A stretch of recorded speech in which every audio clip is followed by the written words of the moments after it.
I'm here on the Lotus stand at Cenex LCV with Mark Stringer, Commercial Director at Lotus Engineering. Thanks for joining us, Mark. No, it's a pleasure. Thanks for being here. Now, behind me, we've got a fantastic new car from Lotus.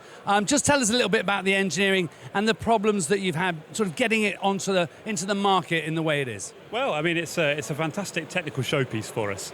So this is obviously a Lotus car. It's the Lotus Evija. It's our £2 million hypercar, 2,000 horsepower, lots of amazing stats around it. But importantly for us, it was a halo product. It's the first thing we did when Geely bought 51% of the business. We started to develop this as a brand ambassador. So it's got all those amazing stats, but it still feels like a Lotus. So it's our vision of what the future of a Lotus sports car will be, and actually the present of what a Lotus hypercar is. It's got it's a fully battery electric vehicle, four-wheel, all independent motors, with full torque vectoring around the car, as we've talked about. And the complexity around that is not to be under-exaggerated in any way. But for us, it still feels exactly like a Lotus. It still feels really pure. It's still got that wonderful steering feel, that wonderful front-end agility, all that traction at the back from the battery sitting, and the centre of mass, therefore, sitting just behind the front row of seats in there.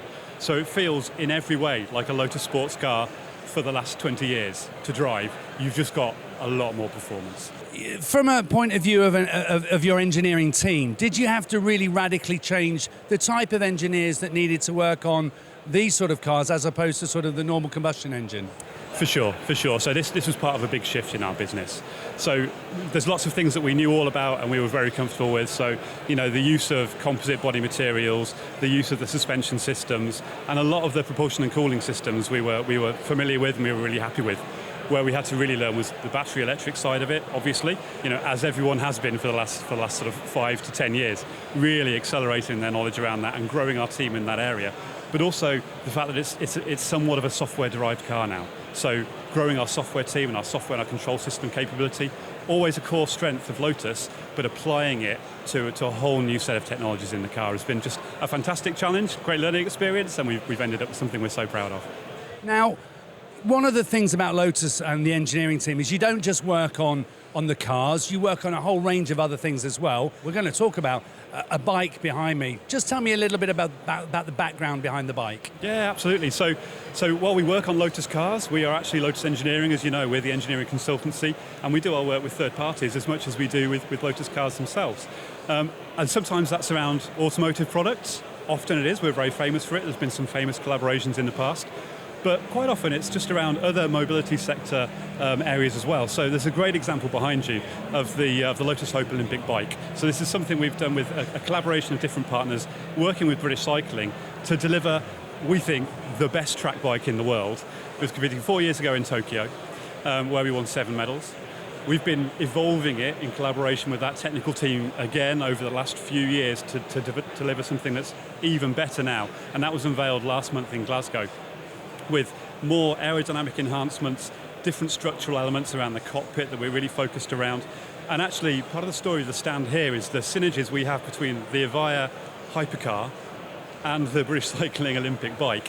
We used the same structural engineer, we've used the same materials, we've used a lot of the same processes, we've used the same chief aerodynamicist on both products about managing the airflow, about optimizing every part of the design. And what works really well for the road and makes a fantastic hypercar works just as well on the track and delivers, we hope, the most successful track bike that we have. So Mark, can we step over and have a quick look around the bike then and see what you've got here? So this is this the latest version of the British Cycling Team's bike, or is this a sort of one step back in the evolution? So the whole bike we have here is the 2020 bike, because it's available. So the new bike we literally have only just unveiled, and to be frank, British Cycling like to keep it under wraps as much as they can ahead of the Olympics. So it was unveiled at Glasgow, but it's pretty much under wraps. What we have on the wall behind us, though, is we have an area where we've been working with the British Cycling Team, and what we have is 2 forks. So on the left-hand side, we've got the forks from 2020.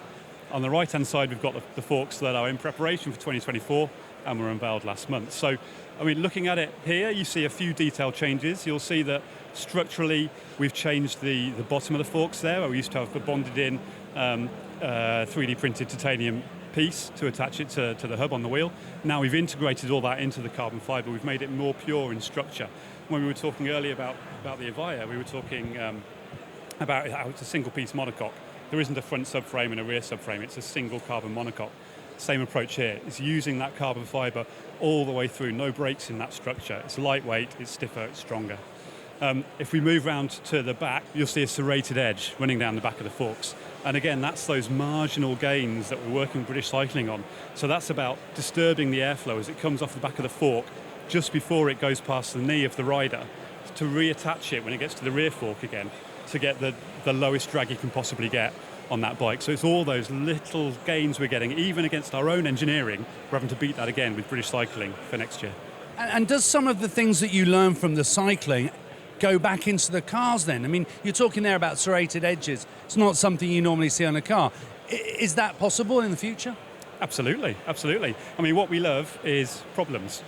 Because it just creates a space in which we'll find solutions. So that's what the engineers have been doing over here. It's exactly what the engineers were doing here. And of course, they learn from every different circumstance. And that's one of the great things about having Lotus Engineering, is that we don't just work on cars, we work across all sorts of things. So we end up with engineers that have this broader view of what goes on. And they can absolutely carry those across different sectors.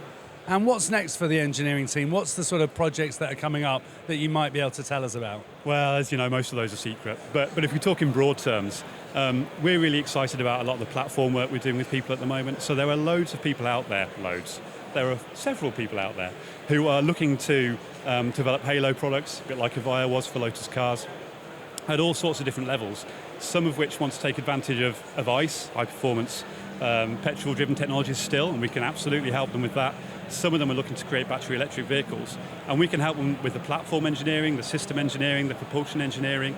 We can turnkey whole cars for people. So when we're talking to little startup companies, we can help because we're an instant engineering team for them, and design team, and purchasing, and manufacturing, and everything else.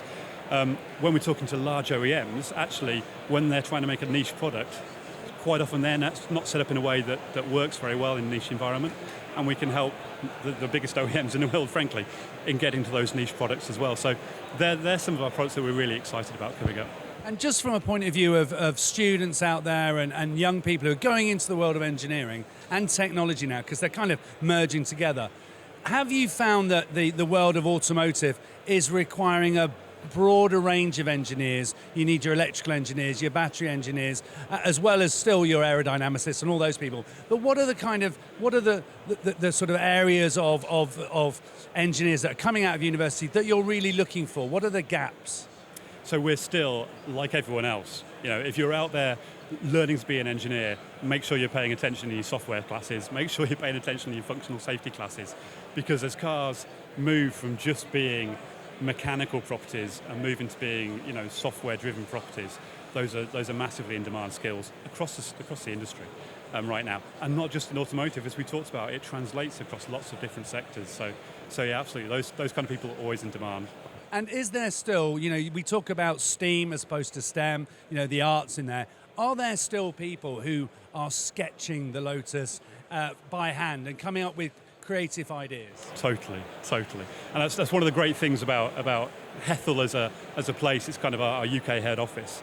We've got the design team, the studio designers sit downstairs, the engineering team sit directly above them, and the concepts team actually sit alongside the designers. So what we get is this great collaboration. So things like Evija come about because we get the concept engineers sat next to the aerodynamicists, sat next to the designer, and they're all sketching and coming up with ideas together. And that's it's vital at the start of a program. Brilliant. Mark, thank you so much for joining us. It's been a real insight, and thank you so much, and good luck for the next few years. It's a pleasure. Thank you.